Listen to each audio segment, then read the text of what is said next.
Sir हमने कुछ ब्रेकों पहले एक बात कही थी, मैं उसकी तरफ वापस आना चाहूँगी कि कभी कभी ज़िंदगी में इंसान क्राइसिस से गुजरा होता है, कोई मसला होता है। आपने कुछ देर पहले बताया बीमारी की हालत में थे, एक माँ जी ने आपको कहा, आपने उन्हें कहा दुआ करें। ऑन स्क्रीन कैमरा कुछ नहीं छुपा सकता, लेकिन क्या कभी ऐसा हुआ कि बड़े मुश्किल वक्त से गुजर रहे हैं और एक कॉमेडी टाइप प्रोजेक्ट के अंदर आप इन्वॉल्व हैं, तो तब कैसे मैनेज किया अपने फीलिंग्स को? 50-50 में मुझ पे एक गाना पिक्चराइज होता था, उसकी अस्थाई, तो मैं वो ढूंढ के लाता था मेहदी हसन साहब के सुरीले गाने। तो उसमें एक बहुत अच्छा गाना मैंने ढूंढा, तेरे भीगे बदन की खुशबू से लहरें भी हुई मस्तानी सी। क्लिफ्टन पे ये होना था, तो गाना वो था भैंस के साथ। मैं पहले मुझे दिखाते हैं लहरें उड़ा रहा हूँ, उसके बाद वो जब वो उसकी बारी आती तो भैंस जो है वो कहती स्वीट। तो हमने क्लिफ्टन जाना था, तैयारियां हो गई। शुएब मंसूर साहब वो आई हुई थी एक वैन, उसमें भैंस को भी लाद दिया गया, पूरा यूनिट चलने के लिए तैयार। कि जब क्लिफ्टन पे पहुंचे हैं हम, तो वहाँ कोई ना कोई हस्बे साबिक तो गड़बड़ कराची में हो चुकी थी। तो ख़बर ये आई ताज़ा कि जी वहाँ 144 दफ़ा लग चुकी है, वहाँ शूटिंग नहीं हो सकेगी। अब वो जो रैकी करते हैं ना, उनसे कहा कि भाई कोई ऑल्टरनेट ढूंढो, यहाँ तो नहीं होने देंगे और ये ऑन एयर भी जाना है, बहुत ज़रूरी है। वो हमें ले गए एक ऐसी नदी पे जो शहर के बीचों बीच गुज़रती है, और उसमें कराची वाले अपना तमाम किया कराया उसमें बहा देते हैं। अब वो नदी देख के मेरी तो जान निकल गई। मैंने कहा ये क्या मतलब? क्या नहीं, कुछ नहीं साफ आ रहा है, कोई ऐसी बात नहीं। अब धोती मैंने बांधी हुई और बनियान पहनी हुई, टी शर्ट। अब उतरना पड़ा फ़न की खातिर। अब सब कह रहे हैं कुछ नहीं होता, कोई मैं उतर गया घुटने उसमें। और रोमांटिक तरीन दुनिया का गाना है ये। वो जब उसका म्यूज़िक शुरू हुआ और मैंने लहरें उड़ाई और जो खुशबुएं आई, ओ हो वो पुरताफुन। और वो गाना मैंने वहाँ किया, ये मेरी ज़िंदगी का तकलीफ़ दे तरीन गाना था 50-50 का। और आपने किया? जी करना था, मैंने पापी पेट की खातिर क्या करता। पापी पेट की खातिर गटर में उतर गए है? था तो गटर ही। वहाँ एक फरिश्ता खड़ा था जिसने कहा, खान साहब अरे आप हमारे यहाँ तशरीफ लाइएगा। मैंने कहा क्यों, खैरियत? अरे हम आपको नहलाएंगे, आप आइएगा। वो मुझे अपने वॉशरूम में ले गए और जनाब साबुन दिया उन्होंने। वो साबुन भी फिर खुशबू वाला नहीं रहा उसके बाद। आई होप कि उन्होंने उस साबुन को मिट्टी का तेल डाल के जला दिया होगा। ये शुएब मंसूर साहब ने कोई इंतकाम लिया मुझसे, या उसने लिया जो रैकी करके आया? कि ये भाई बड़ा क्या बात है, क्या बात है भाई, क्या बात। ऐसे वाकयात जिंदगी में नहीं होने चाहिए। मैं कहने लगी थी ऐसे होने चाहिए, लेकिन ऐसे वाकयात बिल्कुल नहीं होने चाहिए। अच्छा कोई अच्छी बात करते, कोई सेब की बात कर लेते हैं। सेब का सिरका। अब सिरके पे आ गई अच्छी बात कैसे? चले इसकी सबसे अच्छी बात बता दे। सिरका सेब का तो आप तो कहती हैं कि ग़िज़ाइयत का खजाना है और पता नहीं क्या क्या उससे पॉजिटिव चीजें। छिलका या सिरका? सेब का सिरका। सिरका लेकिन एप्पल साइडर विनेगर जो पूरी दुनिया में इतना महंगा बिक रहा है। अच्छा पहले फायदे बता देती हूँ। हमारे अगर सर में डैंड्रफ है और किसी चीज से खत्म नहीं हो रहा, तो एप्पल साइडर विनेगर जो है, अगर आप उसको पानी में मिक्स करके लगाते हो तो आपका बिल्कुल डैंड्रफ खत्म हो जाएगा। बालों में शाइन नहीं है तो आ जाएगी। नंबर 3, आपकी स्किन पे अगर पिंपल्स रहते हैं, आप उसके ऊपर लगाओगे तो आपकी स्किन भी बहुत अच्छी हो जाएगी। अब खाने में भी सेब का सिरका बहुत मुफीद है, वेट लॉस के लिए लोग बहुत ज़्यादा यूज़ करते हैं, बहुत अच्छी बात है। With mother without mother, with mother use करना चाहिए ताकि उसमें जो है वो उसके ज़रात भी हों और वो आपके लिए बहुत फ़ायदेमंद हो। लेकिन उसको इस्तेमाल करने का जो तरीका है वो हम बहुत गलत यूज़ करते हैं। हम लोग ये पढ़ लेते हैं कि 2 चम्मच सेब का सिरका पानी के ग्लास में घोल के पियो, महीने में 10 किलो वजन कम। ऐसा नहीं हो सकता।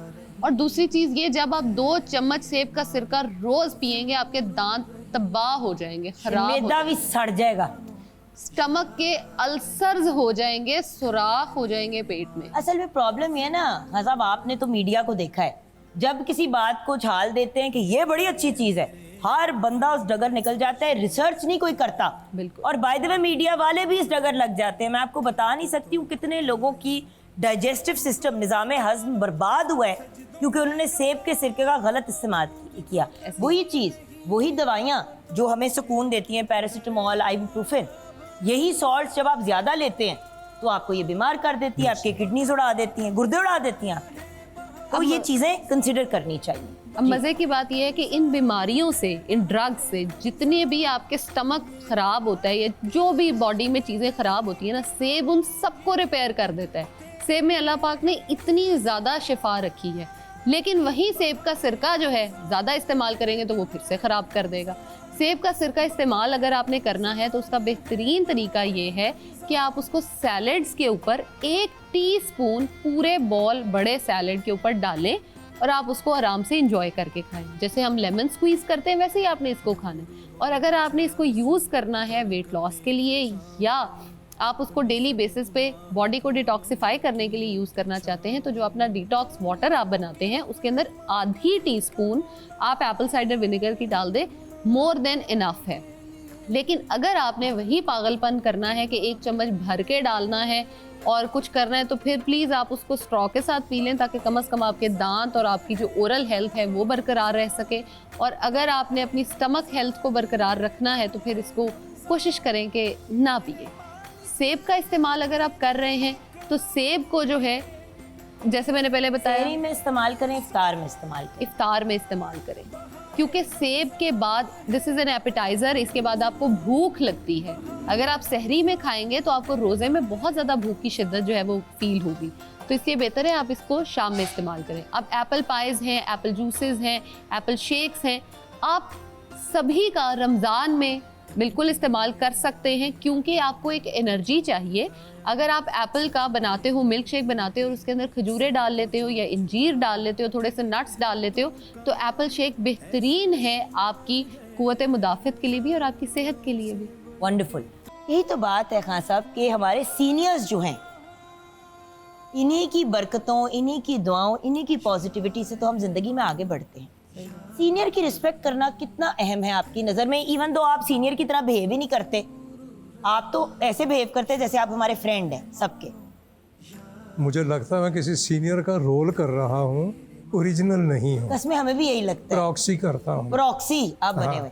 लेकिन सीनियर्स की रिस्पेक्ट और रिगार्ड के पॉइंट ऑफ व्यू से आप हमेशा से बड़े क्लियर रहे हैं। अगर आपसे एक दिन भी कोई सीनियर है, एक दिन बहुत होता है, तो उसकी रिस्पेक्ट उसी तरह लाजिम है आप पर जिस तरह उससे कई साल सीनियर की आप पर वाजिब है। जूनियर जब सीनियर्स की रिस्पेक्ट नहीं करेंगे तो जब उन्होंने सीनियर होना है फिर उनकी भी नहीं हो रही है। तो आने वाले उसके लिए वो अपने लिए ये समेट रहे होते हैं जो इज़्ज़त उनको आगे मिलनी है, इसलिए ये सिलसिला जारी रहना चाहिए। अब आप देखिए, आपने हज़रत साहब के लिए क्या क्या कुछ कहा है, माशाल्लाह। हमारे तो लिविंग लेजेंड है ये, और हमारे सर पे सलामत है। मेरी कोई भी जिंदगी में रमज़ान ट्रांसमिशन पिछले 18 इयर्स में, अल्लाह का शुक्र है, हमने हमेशा अख्तर साहब को तकलीफ दी है, वो खुद मसरूफ़ हो तो हो, वरना हमें ये होता है कि भाई इनकी प्रेजेंस। क्या बात। देखिए, हम बचपन में इनको देखते थे, पीटीवी पे देखते थे, हमने इनको इतने प्लेटफॉर्म्स पे देखा, कोई भी बड़ा एहतमाम करता था, मिलाद का किसी भी मामलात के, तो हमारे भाई वहाँ पे होते थे, हमारे उस्ताद हैं। इनकी रिस्पेक्ट नहीं करेंगे तो हम किसकी रिस्पेक्ट करेंगे? और बात ये कि देखिए, नए आने वाले अपनी जगह ज़रूर बनाते हैं, लेकिन सीनियर है। और अगर हमारे इंडस्ट्री के एक्टर्स भी ये चीज़ सीख जाएं, स्पेशली एक्टर्स। अच्छा, एंकरिंग में भी मैंने देखा है कि लोग बड़ी रिस्पेक्ट देते हैं, मॉडलिंग में भी मैंने देखा है, मैंने सिंगिंग में भी देखा है, लेकिन फॉर सम रीज़न एक्टिंग में अब मुझे सीनियर जूनियर का रिस्पेक्ट नहीं नज़र आ रहा। तो ये वक्त के साथ साथ बदल रहा है, लेकिन ये बड़ी सिंपल बात है कि जब बड़े बड़े होते हैं तो छोटे जो हैं, छोटे बड़े होते हैं तो बड़े और बड़े हो जाते हैं। बिल्कुल। तो उसकी वो रहना चाहिए। रिस्पेक्ट नहीं हो रही या फास्ट ज़माना आ गया, जो भी हो गया, गलत है ये। इतना वक्त तो निकालें कि आप किसी के लिए यूं भी हो जाएं तो उसकी रिस्पेक्ट है ये। और वही चीज़ है ना कि व्यूअर्स, ये तो चीज़ें आपको बचपन में सिखाई जाती हैं, ये आपकी तरबियत का हिस्सा होता है। तो अगर आपके बच्चे बड़ों के आने पे खड़े नहीं होते, झुक के नहीं मिलते, नज़रों में नज़रें डाल के अगर बातें कर रहे हैं, तो इसका मतलब है कि कहीं ना कहीं तरबियत में कमी हुई है। अब वो एडल्ट हो गए, उन्होंने अपने आप को एडजस्ट किया नहीं किया, वो उनके ऊपर है। लेकिन अगर बच्चे ऐसे कर रहे हैं तो आई एम सॉरी व्यूअर्स, हमें इस चीज़ के बारे में अपने गिरबान में झांकना चाहिए, बिकॉज बचपन में तरबियत ही मेन फोकस होती थी। अब आपके साथ ही एक बच्ची बैठी है, ये भी इसी जनरेशन की है जिसकी मैं बात कर रही हूँ। बाअदब, respectful, polite, well brought up. Well brought up क्या मतलब क्या है? कि इसकी तरबियत अच्छी की गई। तरबियत अच्छी होनी चाहिए। बच्चा अगर आपके किसी मुलाजिम को, ड्राइवर को, माली को या किसी को भी नाम लेके बुला रहा है तो उसको फ़ौरन उसको कहिए कि शट अप अंकल कहो। बेटे इनका नाम कैसे ले रहे हो?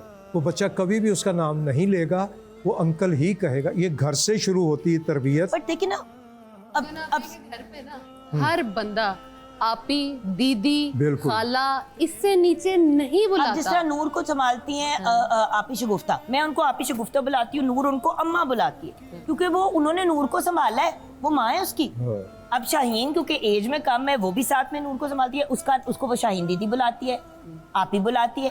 देखिए, आप घर में खुद अदब से घर वालों के साथ पेश आएंगे, आपके बच्चे भी अदब से आएंगे। मैं अपने बच्चों से आप करके बात करती हूँ, वो भी सबसे आप करके बात करते हैं।